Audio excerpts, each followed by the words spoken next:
વાવથરાદ દિયોદરના લક્ષ્મીપુરા વિસ્તારમાં છેલ્લા 24 કલાકથી અતિભારે વરસાદના કારણે વરસાદી પાણી ભરાઈ ગયા છે અને બીજા દિવસે પણ પાણીનો યોગ્ય નિકાલ ન થતા સ્થાનિક રહીશોમાં તંત્ર સામે ભારે રોષ જોવા મળી રહ્યો છે। લક્ષ્મીપુરા વિસ્તારમાં વરસાદી પાણી ઘરોમાં ઘૂસી જતા લોકોને ભારે મુશ્કેલીઓનો સામનો કરવો પડી રહ્યો છે। છેલ્લા 24 કલાકથી અનેક રહીશો પાણી વચ્ચે રહેવા મજબૂર બન્યા છે અને સ્થાનિકોએ તાત્કાલિક ધોરણે પાણીના નિકાલ માટે વ્યવસ્થા કરવાની માંગ કરી છે। ભારે વરસાદના કારણે દિયોદર પંથકમાં જનજીવન પ્રભાવિત થયું છે અને અનેક વિસ્તારોમાં પાણી ભરાવાની સમસ્યા સર્જાઈ છે।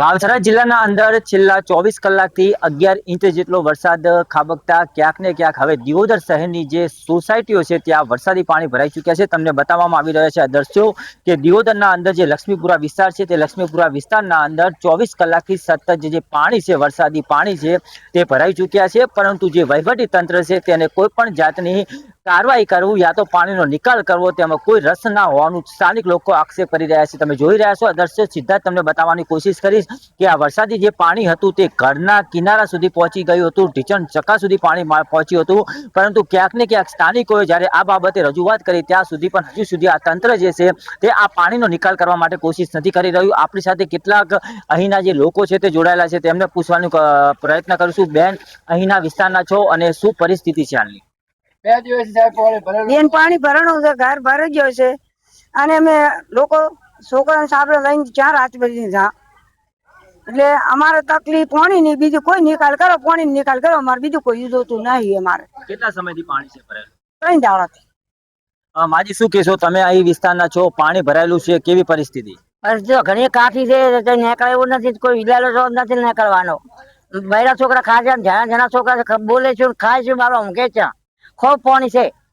આ તો 3 દાડે હાલમાં પાણી અંદર ઘણું છે સાહેબ, હજી અમને તો આવશે તો શું કરશે, શું નીકળવાનું છે, બારી નથી। શું કહેશો કાકા? પરિસ્થિતિ ખરાબ છે, પાણી ભરાયેલા છે 24 કલાકથી, શું નિર્ણય? હા, પાણીનો સાહેબ અમારો નિકાલ કરે એવી અમે અમારા સૌ ગામજનોની માગણી છે। તંત્ર જાત છે, નમ્ર વિનંતી છે જેથી કરીને અમારો નિકાલ જલ્દી વહેલા લાવે, એ જ નમ્ર વિનંતી। રજૂઆત ઘરે સાહેબ ધારાસભ્ય જોડે કરી, મામલતદાર જોડે કરી, કલેક્ટર જોડે કરી, ગ્રામ પંચાયતમાં કરી। આનો આ બીજો વર્ષ છે, 2030-25ની સાલમાં પાણી આવ્યું હતું ત્યારે વર્ષે આની આ પોઝિશન છે। આ 1 વર્ષ પૂરું થયું ત્યારે પણ આની આ પોઝિશન છે। મહેરબાની કરી અમારો નિકાલ પાણી ન કરો, અમારી એટલી નમ્ર વિનંતી છે। તમે જોઈ શકો છો કે આ દ્રશ્યો જે છે સ્થાનિક લોકો જે છે તે આક્ષેપ કરી રહ્યા છે। અન્ય એક સ્થાનિક આપણી સાથે જોડાયેલા છે। કાકા, શું કહેશો?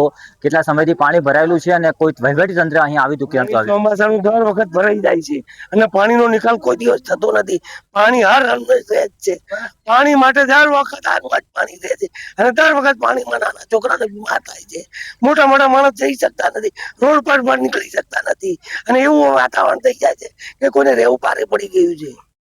આજે કોઈનું સાંભળવા તૈયાર નથી અને રોડનો પાણીનો નિકાલ તો કરવો પડશે। સ્થાનિક લોકોનો આક્ષેપ છે કે દર વર્ષે જ્યારે વરસાદ આવે છે ત્યાં ઠેકાણે જ અહીં વરસાદી પાણી ભરાઈ જાય છે, પરંતુ વહીવટી તંત્ર દ્વારા કે જવાબદાર તંત્ર દ્વારા આ પાણીનો જે છે તે નિકાલ કરવામાં આવતો નથી, જેના કારણે હવે સ્થાનિકોને આની જે મુશ્કેલી છે તે વેઠવી પડે છે। હવે સ્થાનિક લોકોનો એક જ માંગ છે કે તાત્કાલિક ધોરણે વહીવટી તંત્ર અહીં આવે અને આ પાણીનો જે છે નિકાલ છે તે કરી આપે। જગદીશ સોની, પ્રદેશ 24 ન્યૂઝ, વાવથરાદ।